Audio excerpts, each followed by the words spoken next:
Revolução Industrial integra o conjunto das chamadas revoluções burguesas, que são as revoltas protagonizadas pela classe burguesa, ou seja, os comerciantes, industriais, proprietários de terras e possuidores dos meios de produção, que seriam os instrumentos, ferramentas e utensílios utilizados para a confecção de um produto. As aspirações econômicas e sociais da burguesia foram responsáveis por essas revoluções, que derrubaram as monarquias absolutistas, um sistema político em que tudo estava concentrado nas mãos do rei, inclusive o comércio e a economia.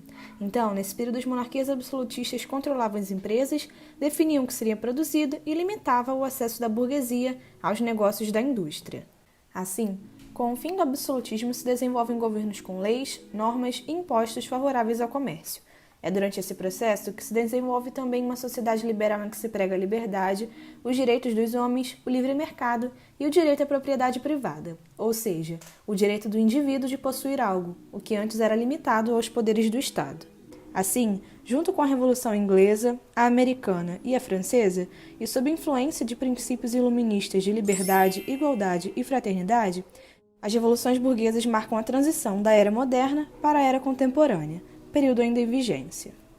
A Revolução Industrial é um processo iniciado na Inglaterra no século XVIII e momento marcado por um grande desenvolvimento tecnológico, com a aplicação de novos conhecimentos com o objetivo de alcançar algum tipo de avanço. Aqui, o foco seriam as tecnologias que funcionam com energia própria. Assim, o motivo da Inglaterra ter se industrializado antes de outros países foi uma série de condições favoráveis, como o caráter liberal do Estado inglês, capital acumulado, matéria-prima abundante e alterações na organização fundiária, num processo que ficou conhecido como cercamento dos campos, que foi um processo de expulsão dos camponeses das terras em que viviam, para que essas terras fossem utilizadas para a produção de matéria-prima, para as indústrias. Assim, os camponeses passaram a se aglomerar nas cidades em busca de trabalho, e o desespero e as péssimas condições de vida forçaram essa população a trabalhar por baixos salários, o que gerou um oferecimento de mão de obra barata abundante nas cidades. Quando falamos de Revolução Industrial, estamos nos referindo a 3 fases de um extenso processo, mas aqui nós focaremos na primeira fase da Revolução. Assim, a primeira fase ocorreu durante o período entre 1760 e 1850 e possui como ponto central a substituição da manufatura pela maquinofatura. Mas você sabe o que significam essas palavras?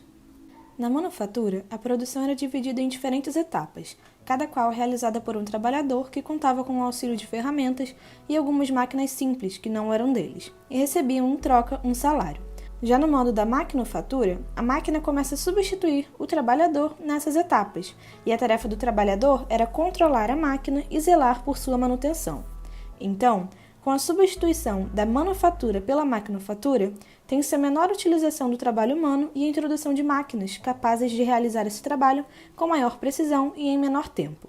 É nessa fase que surgem as indústrias, desenvolvendo-se especialmente a indústria têxtil, cuja produtividade aumentou devido à inserção das máquinas de fiar, o tear mecânico e a máquina a vapor.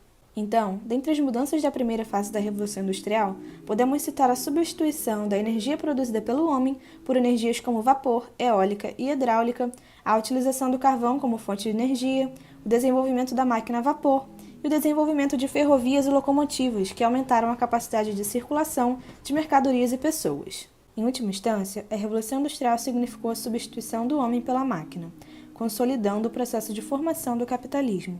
Mas quais foram os resultados desse processo? Dentre as consequências sociais, a Revolução Industrial fez com que as populações se concentrassem cada vez mais nas cidades, gerando a marginalização de pessoas, o aumento da miséria, fome e violência.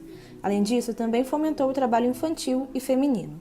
No entanto, o principal resultado da Revolução na esfera social foi o surgimento do proletariado urbano, ou seja, aqueles trabalhadores que precisavam vender o seu trabalho e mão de obra para sobreviver. Dentre as consequências econômicas, podemos citar o aumento significativo de indústrias e, consequentemente, da produção e do comércio, os avanços nos setores de transporte e comunicação, que ampliaram o mercado consumidor, e os processos de industrialização dos países pelo mundo, cada um em seu tempo, que era determinado pelas condições de cada local. A Revolução Industrial ainda gerou muitos impactos ao meio ambiente. A degradação ambiental foi crescente e desenfreada junto com os avanços tecnológicos, com consequências evidentes como a poluição atmosférica, contaminação da água e do solo, retirada de florestas e uma necessidade cada vez maior por matérias-primas. Assim, podemos dizer que a Revolução Industrial fez surgir uma nova relação homem-natureza, na qual o ser humano domina e explora os ambientes naturais. Atualmente, a processo de industrialização se encontra em pleno desenvolvimento. Os avanços tecnológicos que dinamizam e aceleram a produção vêm acompanhada pela substituição do homem pela máquina, o que fomenta o lucro daqueles que detêm os meios de produção e explora a classe trabalhadora, enquanto fortalece e consolida ainda mais o sistema capitalista, o grande resultado da Revolução Industrial.